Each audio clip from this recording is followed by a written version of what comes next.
In a quiet town, where fear moved faster than rumors, three young men ruled the night. They were known as Rex, Blade, and Shadow, names whispered with caution, never spoken loudly. They were not always like this. They started as regular boys, but hunger for power changed them. When they were introduced to a secret court, they didn't hesitate. The initiation was brutal. Blood spilled, oaths sworn, and a promise made. Loyalty above all, and power beyond imagination. At first, the promise seemed real. They began small, intimidating shop owners, collecting illegal dues, forcing people to obey. Soon, their actions grew darker. Rex, the strategist, planned everything with precision. Nighttime raids, businesses that refused to cooperate destroyed overnight. Stores burned, and owners who resisted vanished without explanation. Blade, the enforcer, was violence without hesitation.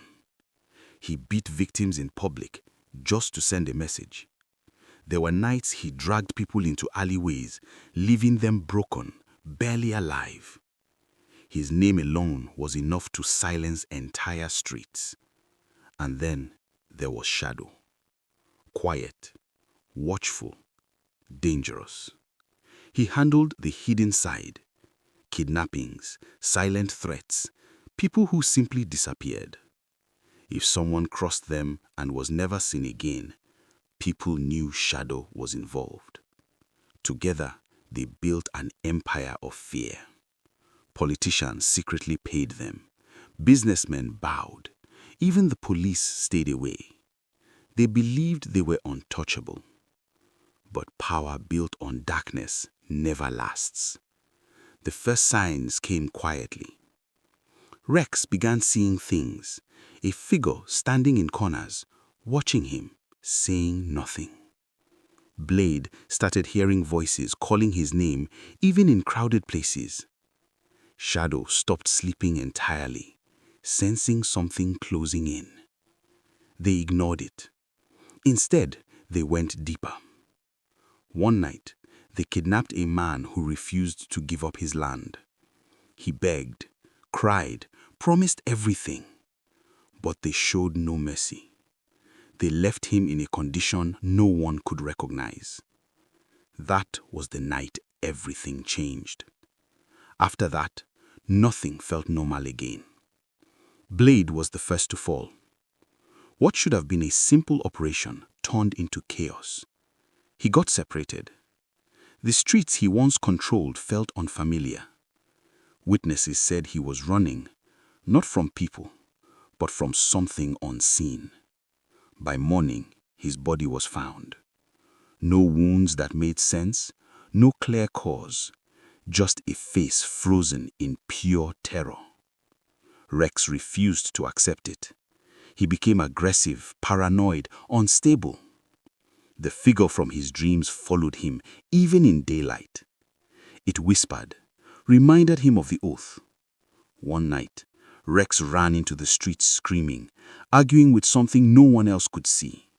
He begged for forgiveness, for a second chance. By sunrise, he was gone. No body, no trace. Only a strange symbol left behind, the same one from their initiation. Now, Shadow was alone. And finally, he understood. Their power was never free. It came from a pact, and that pact was demanding payment. Memories returned, things he had buried long ago. After their initiation, Shadow had tried to leave. He was afraid of what they had become. But instead of confessing, he stayed, pretending loyalty. He broke the oath, and now the consequences had come. Blade's death, Rex's disappearance, it all traced back to Shadow. There was no escape. So he returned to the shrine, the place where it all began, where they chose power over everything else. He knelt in silence. The air grew heavy. The shadows began to move. And then, nothing. By the next day, Shadow was gone. No body, no evidence. Just emptiness. The three men who once ruled with fear vanished as if they never existed. And slowly, the town began to breathe again. But their story remained. A warning passed quietly from one person to another. Because the truth is simple. What they did, the fear they spread, the lives they destroyed, the pain they caused, it never disappeared. It waited. And in the end, it came back for them. Not everything that gives power is a blessing. Some power is a trap. And once you step into it, there is no way out. Subscribe to this channel for more interesting stories. It helps us a lot.